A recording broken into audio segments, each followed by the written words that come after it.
Welcome to the Heartbreak to Happiness show with Sarah Davison. If you're struggling with a breakup and you feel shocked, angry, betrayed, devastated, or sad and alone, then this podcast is for you.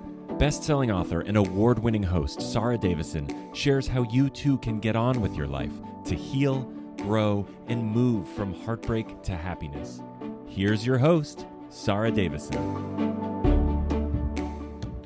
Welcome back to the show, and today my guest is Danni Hewson.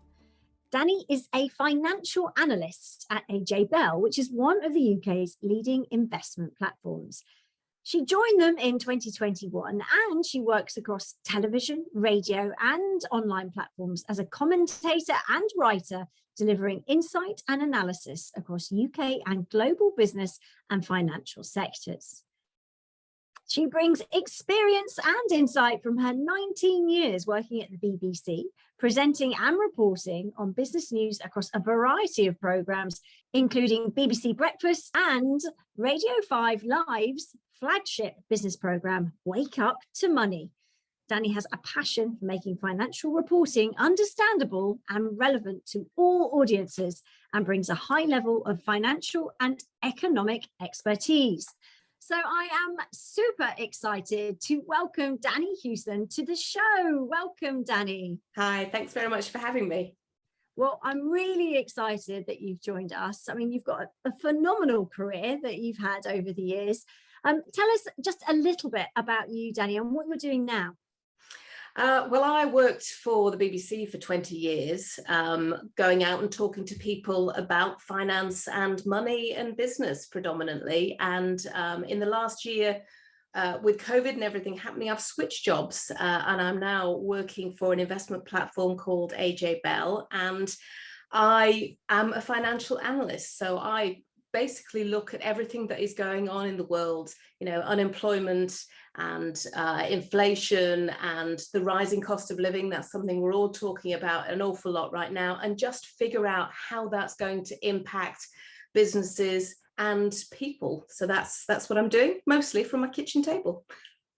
I mean, it's great the work you do, because I know a lot of my listeners are very nervous about finances. A lot of the time when you're going through a divorce, maybe, I know with some of my clients, they've never looked at the finances. That was always their husband's job, you know, and I know that sounds a bit traditional or maybe a bit outdated now, but it's true for so many people.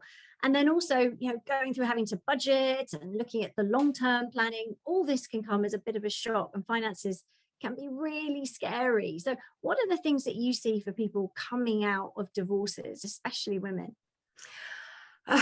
It is incredibly scary, and suddenly you're responsible for everything, for making sure that you have enough money to pay the bills, for making sure that you know what bills are coming in, for making sure that you are planning for your future as well. So if you've suddenly got a big pot of money from a divorce settlement, that can be incredibly terrifying. You're responsible. What happens if you lose that money, if you put it in the wrong places?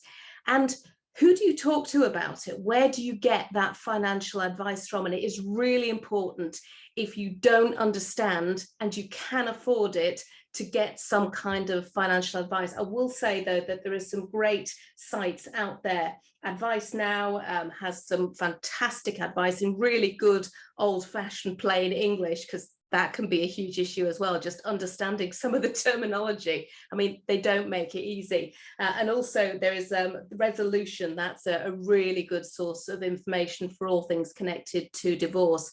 But yeah, it's scary, isn't it? I mean, you often find in a household that one partner will handle the sort of big finances, the mortgage, the bills, but the other partner might be handling the day-to-day things like clothing. If you've got children, when they need new school shoes, figuring out how much you need to set aside for food, knowing how much things are going up by. And if you're suddenly in a situation where you're having to deal with numbers that you've never dealt with before, maybe you're having to go to the supermarket for the first time and you're looking at the price of food and thinking, I don't remember having to pay this much, you know, suddenly having to find £100 every week to pay those food bills can be incredibly scary. So I would just say, take a breath. it's actually not as hard as you might think. You can do it. Most people in their lives have run some kind of budget. They've figured out whether or not they can afford to go on holiday. They've figured out how to make, you know, £100 last for a certain period of time, and what things need to come out of that. So I think the very first thing to do is to get a piece of paper, to figure out what you've got coming in, what that equates to in terms of every month, even take it down to every week, and then what you've got going out, the really crucial things that you need to pay for. But then, you know, don't just think about food and bills, also think about your life. What do you want your life to be like? Because if you haven't factored in the fact that you kind of like to go and get your hair cut and coloured, you know, every month, then you're going to get to the end of the month and think, I don't have the money for that. So it is about making sure that you dot those I's and cross those T's and ask for advice and for help. Such good advice. I think getting that clarity can be quite scary in itself, though, because sometimes we don't want to see, do we? We don't want to see. We think we just know it's painful. So you know, working it out. If, for example, it shines a light that there is a big hole in that, where can people turn to start to manage that stress? Because that can be quite scary. I think the best thing to do is to talk to friends, obviously, just to be able to deal with the emotions. And then I would really say that the first port of call is to talk to your bank. There are people there who will help you make sure that your bank account is the right one for you. They will help you with budgeting tools through your bank account. There are lots of really clever things that you can do now. But also, if you are in a position where you realize that that divorce settlement isn't going to be enough, and so many people will, then you might have to think about the world of work again. Maybe you haven't worked before and you now have to work. Maybe you've got the house in the settlement, but you're realizing that this very nice house that you've got is just too expensive for you to run.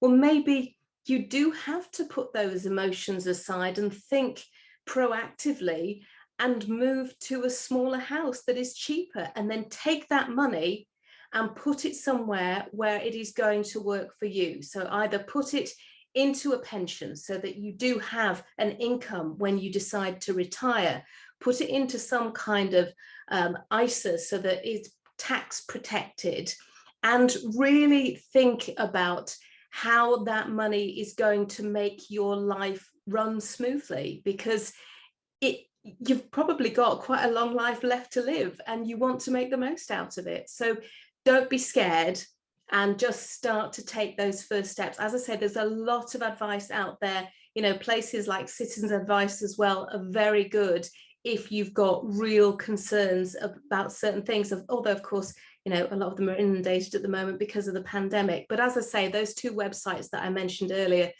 they're really good at just giving you straightforward advice.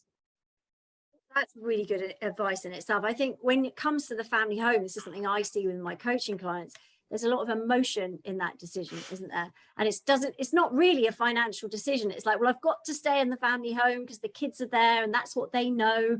And so sometimes the actual, you know, the heart is ruling the head, if you like. It's very much, I need to stay in the family home. It was their decision even. I hear that a lot. It was their decision. That doesn't mean I'm going to lose my home. But again, it's the decision is bigger than that, as you say. You've really got to look at all the areas and make a decision really based on what's affordable moving forward. Really important. And it is such an emotional time. And if you've got children involved, particularly if they're at school, you don't want to take them out of that school at a time when, you know, they're going through emotional upheaval.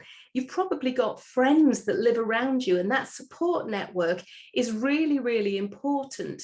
So just take a breath and have a look around. Maybe you'll be able to find a house in the same area that's just not quite as big, or, you know, it's a fixer-upper that you can do slowly. It doesn't have quite the amenities that you were used to, but it does just give you that breathing space to get your life back on your feet. And it can be really hard, can't it? You know, to allow yourself to take that breathing space, not to just keep, it's going to be fine, it's going to be fine, blinkers on, going forward. Don't do that, because that is going to end you in a world of hurt. So true. I mean, it is, like you say, a really difficult decision, but I think there's a way of dealing with it where you take some of that emotion out and you look at also the emotional benefit for moving, because there's a lot to be said for the peace of mind that, okay, your house, your home may not be the same size, or like you say, with the same amenities, but you've got money in the bank, you're safe and secure, you've got some time now, takes the pressure off at a time where, you know, there is a lot of pressure. Going through a divorce is the second most traumatic life experience we go through. So anything we can do to take that pressure off a little bit is going to help. Now, I know there's something you talk about, which is called being financially invisible. And a lot of people find themselves in that situation coming out of especially a long marriage. So tell us a little bit about what being financially invisible actually means. I've spoken to a lot of women that have found themselves in this situation. You know, they've got married in their 20s, they've had children, they've stopped working, and they have been the ones to take care of the kids. So they have left the day-to-day financial decisions, paying the bills, to their partner, which means that their partner's name is on the mortgage. Their partner's name is on the gas and electricity bills. Their partner's name is the main one on the credit card. They're only a junior name on the credit card. So when they come to maybe trying to get a mortgage for themselves, perhaps, you know, in terms of a house, you might be able to remortgage your home if you've got the house free and clear from your divorce, but people can't see you financially because you've not ever taken out a car loan. You've never paid an energy bill. So when people come to lending you money, or even taking you on for energy bills, you know, you want to pay them by direct debit, people are like, well, I can't see you, you know, you don't come up when we do our search. And, you know, we live our lives financially now so much online that if you're not there as a dot online, then, you know, automatically the computer's going to say, So it's a matter of trying, while you're going through the process, maybe to take on a few of those bills, to, if you are starting out happily married, just to make sure that you share those bills. At least your name is on those bills and your name is on the mortgage. You've got joint things. Hopefully, if you're just getting married, you're never going to be going into a divorce, and you know, but it's about planning. And I think the one thing that many people don't do at the start of their divorce process is think about the day-to-day operation of running their lives, their finances. They're thinking big picture, need to get the divorce, who's going to look after the children, where am I going to live, that kind of thing. But they're not thinking about, okay, how am I going to get credit in the future if I need it? So even taking out a credit card, you know, even if you only, you know, use it once and pay it back immediately, you're then visible. And that is massively important. And it can take you a long time. And suddenly, if you need something and you can't get it because you're not recognized, it can be incredibly frustrating. So, as I say, always seek advice. If you go to someone, your solicitor, and say, I'm struggling with my finances, they can connect you with somebody who will take you through every step of the way, how to budget, how to get a credit card, how to make sure that you are financially visible. It's really good advice. I think it's something that we don't think about. You know, you're in a marriage, you feel safe, everything's ticking along, you've got your share of responsibilities and your partner's got their share. And then you come out the other end and you feel that you find out that you actually are very disadvantaged, and moving on your own then becomes even more daunting and even more scary. So yeah, this is really good advice. Now, obviously, we talked a little bit about the family home can be very emotional. I often hear, though, going through a divorce, a lot of conflict over pensions as well. Yeah, I mean, that seems to be a really topical area for, a lot of conflict, a lot of disagreement. So where do you sit with pensions? And if you've got the family home there and you're fighting for that, as a lot of my clients sort of start out thinking, that's what I want. You keep the pension, I'm going to keep the house. What are your views on that, Danni? I think it's only about 12% of people going through a divorce that will actually even broach the subject of pensions. It's kind of invisible, but it's complicated, isn't it? And it can seem like such a long way away before you are going to retire and have to think about that. And right now, all you're thinking about is, okay, the biggest asset that we've got is the home. So you're thinking, right, the home, it's worth £200,000. Well, your pension pot, £200,000. So do you know what? You take the pension pot and I will take the home. But they're in two entirely different things. One's an asset and one is an income. And you can take that pension pot and split it between you.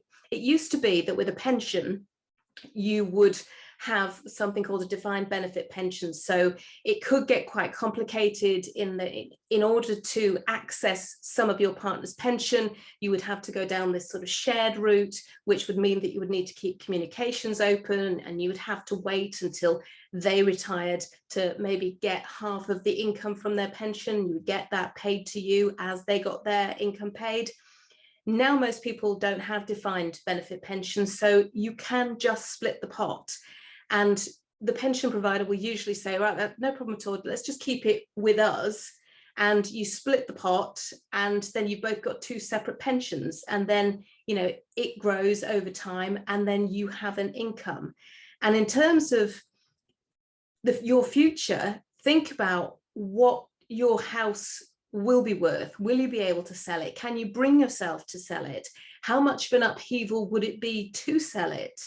If you have the conversation now where you talk about home and pension, if it means that you have to take out a mortgage on the house, but you get half of your partner's pension, then that is probably the best course of action for you. Not always by any stretch of the imagination, but that's why you should, if you can, get advice on what works for you.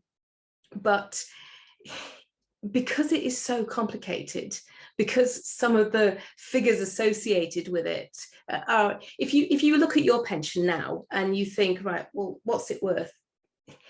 It can be meaningless because you're thinking, well, I don't understand what that pot is, 40,000. That 40,000 is going to keep growing, and it could be worth an awful lot more by the time you reach pensionable age. It should be worth an awful lot more by the time you reach pensionable age. So don't just think these are the same things, because they're not. And the other thing is that in terms of tax purposes, if someone has an ISA, if one of you has an ISA and one of you has a pension and they're both worth exactly the same amount, have a discussion as well, because your ISA is tax-free, whereas your pension, only the first 25% is tax-free, and then it's taxed. So they're not the same things. So don't just think 100,000, they're the same. They're not. It is complicated, and that is why we go to financial advisors. But don't just think house. House is the thing, because that potentially can leave you in a really tricky situation. Yeah, because you can't live off your house, can you? You've got the assets.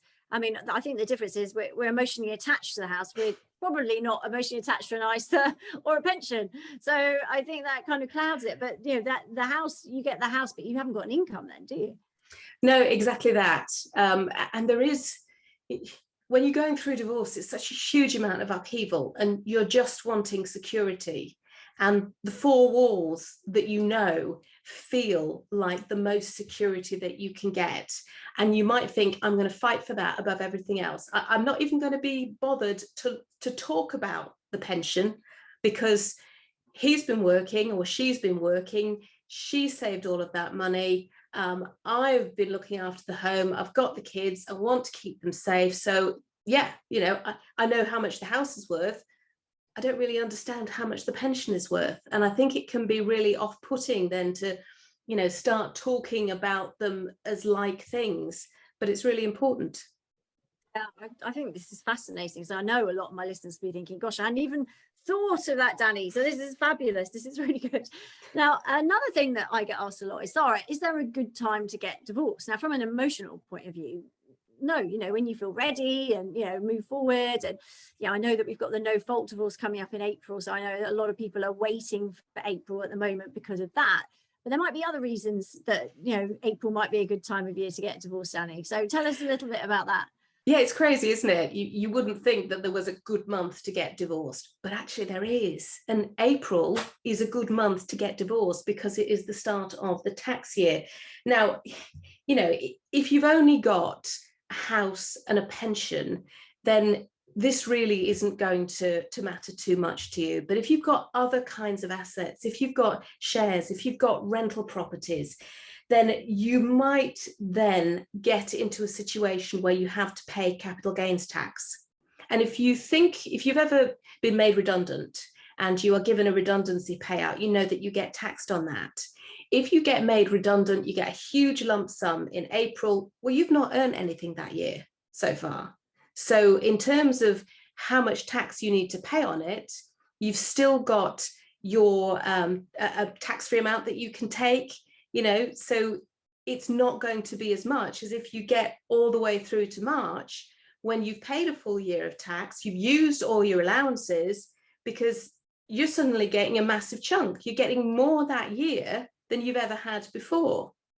But if you have it at the start of the year, then you can work around it. You might take some time off work, to deal with divorce. You might want to work part-time in order to look after your children. So it's a really important thing to do if you can. Obviously, in some situations, it's not going to be possible. You just want to get it all done and over with.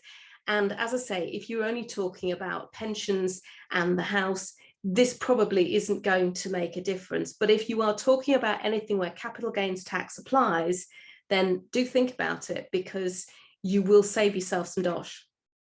And then that means waiting to file the paperwork until April. Yeah. Absolutely.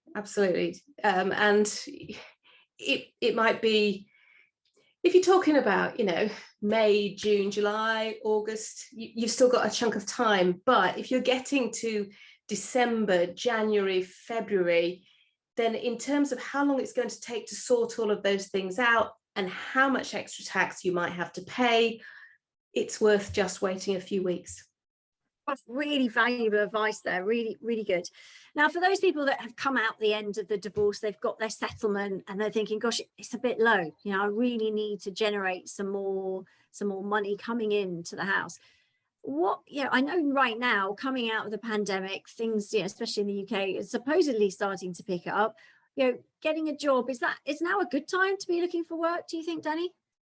Now's a great time to be looking for work, particularly if you have skills that you have used before. Maybe you worked before you had kids, and you're wanting to get back into the world of work. Employers are desperate for people. Unemployment is really low. So you also had in the pandemic an awful lot of people who decided to retire early, or they took redundancy and they've not gone back into the world of work. So yes, it really is an employees' jobs market. The other thing that's really quite important to people that maybe are a bit nervous about going back into work is that a lot of places are now allowing people to work remotely. So you can do a lot of secretarial work just from your kitchen table, and you can go to a recruitment agency and they will find you work. And it might be, an employer based in London, but you're able to do it from your kitchen table in Huddersfield. So don't think that you can't go out and get a job. Don't think because you haven't worked for 15, 20 years that you're not employable. You'd be surprised. And a lot of employers now are just looking for people that they can work with and train up, and they will give you training. And also, it can be a great opportunity to meet new people as well, to make new friends, to expand your whole life at a time when you might be feeling a bit vulnerable, and getting a job and, you know, feeling valued can be really, really good. So yeah, I would say absolutely, you know, look at getting a job. The other thing is, if you've got kids, you can often, if you're working remotely, work around school pickup and drop off, which is really important to a lot of working parents. And it also means that you don't have to pay for childcare. And I know for a lot of working parents, that has been something that has put them off from returning to the jobs market. Things have changed. Not for every employer, not for every job. You know, clearly, if you're working in a shop, you've got to go to work in a shop and you work the hours that you are given. But there are a lot of 0 hours contracts as well. And I know that they get a really bad rap. But if you're just wanting, you know, to work a few hours a week just to get that little bit extra to make that difference for your lifestyle, then that could be something that really works for you, works flexibly. So yeah, definitely go for it. The other thing is, you know, think about your house. If you can, if you've got years that you can still pay a mortgage, if you are in employment, you could think about remortgaging your home. You know, interest rates are rising, but mortgage rates, they're still relatively reasonably low compared to, you know, what they have been like in the past. So don't rule that out. And another thing I know quite a lot of women in the past have done is they've taken a lodger, you know, maybe taken in students. Can seem weird to have somebody in your house, but don't rule anything out. If it makes your life better, give it a go. Such fabulous advice. I mean, lots of different ideas there. And even if it is a bit daunting, I think there's so many upsides to going back to work, aren't there? There's so many positives, like not being as lonely and meeting new people and feeling valued, all those things you touched on. I mean, great advice. Thank you, Danni. Where can people find you if they want to find out more about, follow you and the work that you're doing? So we have a campaign that AJ Bell has launched, which is aimed primarily at women, trying to make women more financially aware. And we talk about divorce, we talk about pensions. So we have a podcast called Money Matters, and you can find us on Instagram at AJ Bell Money Matters, or you can Google Money Matters AJ Bell and it will take you to our website, and have a listen to some of the podcasts, read some of the articles. They might be quite helpful. You know, there's an article on there about how to have a successful divorce in terms of finances. So yeah, that's where you can find me, or you can also find me on Twitter at Danni Hewson. And just one final question that I ask all my guests. My podcast is called Heartbreak to Happiness. And I think it's really important to know what happiness is for you. So even if you are struggling, for example, with the finances, as we've been talking about, you can tap into those little pockets of happiness along the way. So what is happiness for you, Danni? That point when my teenage daughters, who are, you know, teenagers, and that point where they come down and they give me a hug.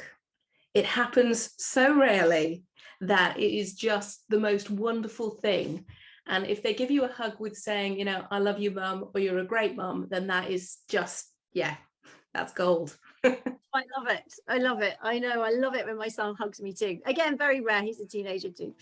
But thank you, Danni. You've been a fabulous guest. I know you will have helped so many of my listeners. So thank you for joining me today. Thank you for having me. That's it for today's episode. Be sure to check out the Money Matters podcast with Danni, and I look forward to you joining me on my next episode. That's it for today's episode of Heartbreak to Happiness. Don't forget to subscribe and leave a review to win a free ticket to one of Sarah's virtual retreats. The retreats are a transformative combination of live webinars with Sarah herself, coupled with empowering online video programs designed to help you cope better with your breakup and start feeling happy again. For more details, head on over to heartbreaktohappinesspodcast.com, where you can also get a copy of Sarah's free gift. Thank you, and join us again on the next episode for another dose of Heartbreak to Happiness.